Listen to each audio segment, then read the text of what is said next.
जाय हिनजावफ्रा गावनि हौवानि लंपेन्ट गस्ला गाननाय जोमनायखौ सुना होआ बिसोरनो गोदान गोदान लुबैबाय थायो। बिथांमोननि नैबे खुंफुं आफादनो 15 लाख होलांबाय होनना बुंनो हागौमोन। आरो मोनाबिलि नैबे हाबाफारिखौ बेखेवनो मोननानै थारैनो गोजोननाय मोनदों। दिनै फैयै फैयै बे हाबाफारिया 15थि जाहैबाय। जानो हागौ बे 15थि बा सिगांफ्राव जिखिनि हाबाफारि 15 बोसोरनि सिगां जिखिनि हाबाफारि जालांबाय बेवहाय गोबां आलासि फैबाय। गोबां आलासिफोरानो नोंथांमोननि गोसोखौ गोजोन होनो हानाय, नोंथांमोननि साननाय हनाय, नोंथांमोननि सोलोंथाइ बायदिखौ सोलायनो हानाय गोबां गेदेमाफोरा बेवहाय फैनानै बिबुंथि होलांबाय। दिनै नैबे मोनाबिलियाव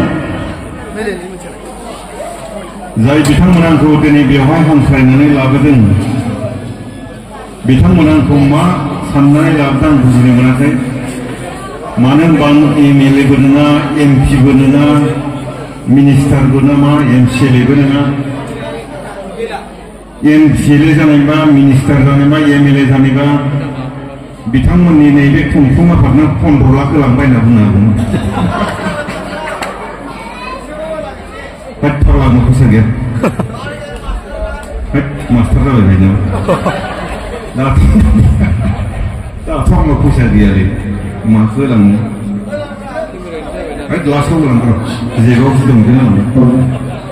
दा खोन्थाया जाहैबाय बेवहाय जिखिनि दिनै नैबे हाबाफारिखौ नायनो फैदों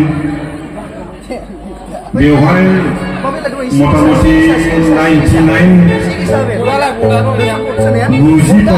हिनजावफोर गोजा, हौवाफोरानो गैया। ओरैबो हिनजावफोर ओरैबो हिनजावफोर, गासिबो हिनजावफोर। दा हिनजावफोर ज्राव ज्राव जानायनि जाहोनबो थानो हागौ। मानो होनबा आथिखालाव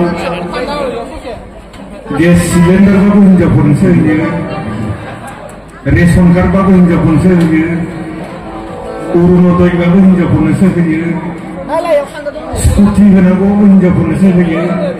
गासिबो हिनजावफोरनो होनानै बांसिन दानिया ज्राव ज्राव हिनजावफोर फैग्रा जाबाय। हौवाफोरा था न'आव ओंखाम संग्रा खामानि गैला हौवाफोरा न'आवनो था, न'आवनो थाबाय था। दा बेखायनो खायसे खायसे हिनजावफोराबो मालाय न'निफ्राय बारगोनानै बै मा होनो आधार कार्ड, पान कार्ड ओरैजाय बै आपडेट खालामनो फैबाय थायोना। आपडेट खालामनो फैबाय थानायावनो समायना समायना थाखा गोनां हौवाफोर लोगो मोनना, खखाबाव दारि गोनां, साफा साफा। बेयावनो गोबां फाग्ला र' फैसा गोनां गोनां गोबां हौवाफोर लोगो मोनो। बेयावनो गोबां हिनजावफोरखौनो खारफालांनाय माबालांनाय ओरैजाय खोनाबाय थायो। दा बेयावसो बेसेबां साबेसे दं नोंसोरमोननि बे जायगायाव दंना? नोंसिनि जायगायाव? जोंनि जायगायावथ' 15, नोंथांमोननि जायगायावसो दंना गैया? सोलिगासिनो मोजांबो जादों। एसे हिनजावफोरा खायदाबो रोंदों। न'आव थासोमबाय थाबा खायदा रोङा। मोजां जादों। दा जियानो जा बेवहाय साबैसे हिनजावफोर दं गावनि हौवानि लंपेन्ट गस्ला सुनानै होयि? आखाथियावहाय साबैसे दं? जाय हिनजावफ्रा गावनि हौवानि लंपेन्ट गस्ला गाननाय जोमनायखौ सुना होआ बिसोरनो गोदान गोदान लुबैबाय थायो।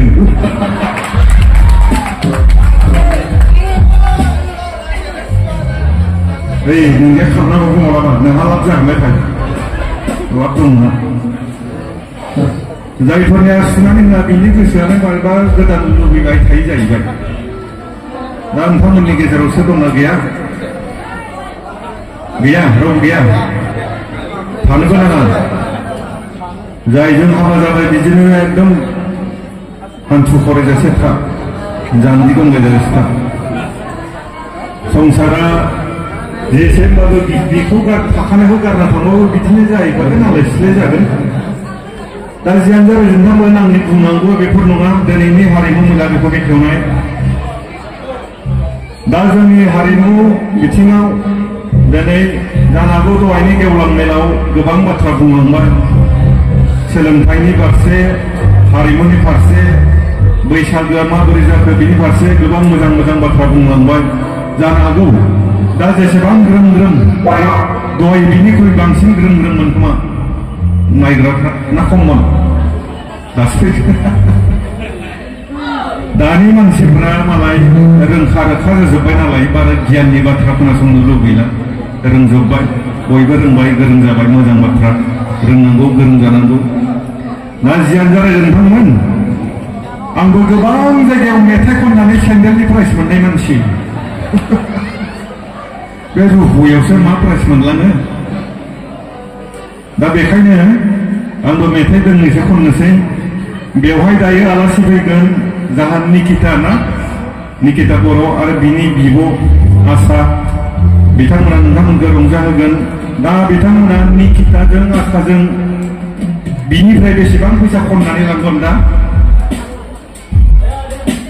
1.5 लाख लांगोन 1.5 लाख आं बेसेबां लांगोन दा आं 2 लाख लांगोन दा नोंथांमोना बिदि फांसन खुंबाय थानोसै मालायनो ज्राव ज्राव हरबाय थानोसै बेखायनो नैबे रुहुनिफ्रायबो पुर्णिमामोन ना पुर्णिमा बायदि सासे सोरजिनांगोन गुबुननिफ्राय फैसा लाबोनो हानाय नोंथांमोननि जायगायावबो आर्टिस्ट सोरजिनो हानांगोन सुनिता बायदेवआ मोनसे जायगायाव मेथाइ खननो फैबा बेसेबां लाङो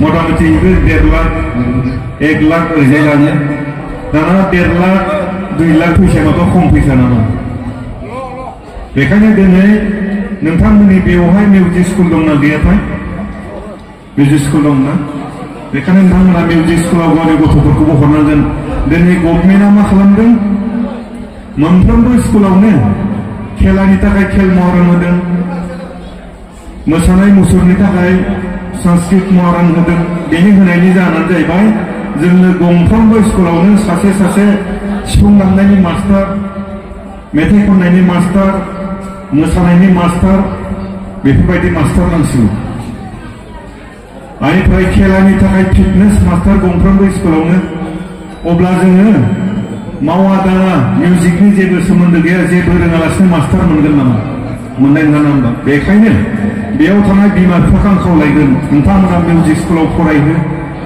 मिउजिक स्कुलाव फरायनानै हायोबा मेट्रिकआव जेरै इलेक्टिभ दङ साइन्स कम्पिउटार हिस्ट्रि जिअग्राफि बेफोरबायदिनो मोसानायनिबो दामनाय देनायनिबो इलेक्टिभ थायो बै इलेक्टिभफोरखौ साबजेक्टफोरखौ लाहो इलेक्टिभ साबजेक्टखौ लानानै मोसानाय मुसुरनायनि थाखाय सावगारि आखिनायनि थाखाय क'क्राझाराव जोंहा फाइन आर्ट्स दङ बेवहाय फरायहोदो बेयाव ग्रेजुवेटसिम दङ ग्रेजुवेटखौ लानानै कलकातायाव मास्टार डिग्री लादो मास्टार डिग्री लानानै मेथाइ खननायनि प्रफेसर जादो मेथाइ खननायनि मास्टार जादो दा जों बेफोरखौबो सिखायनांसिगोन दा खालि बेफोरबायदि फांसन खुंदों मोसादों रंजादों जौ लोंदों बेफोरबायदि खालामबाय थाबा जोंहा जानाय नङा जोंनो सासे मोसानायनि मास्टार नांगोन सासे मेथाइ खननायनि मास्टार नांगोन अब्लासो जोंनो नैफोरबायदि फांसन खुंनायनि फैसा गारनायनि मावथिफोरनि जि खस्थ' खालामनाय बे खस्थ' खालामनायनि थांखिया जाफुंगोन बेखायनो आं खावलायगोन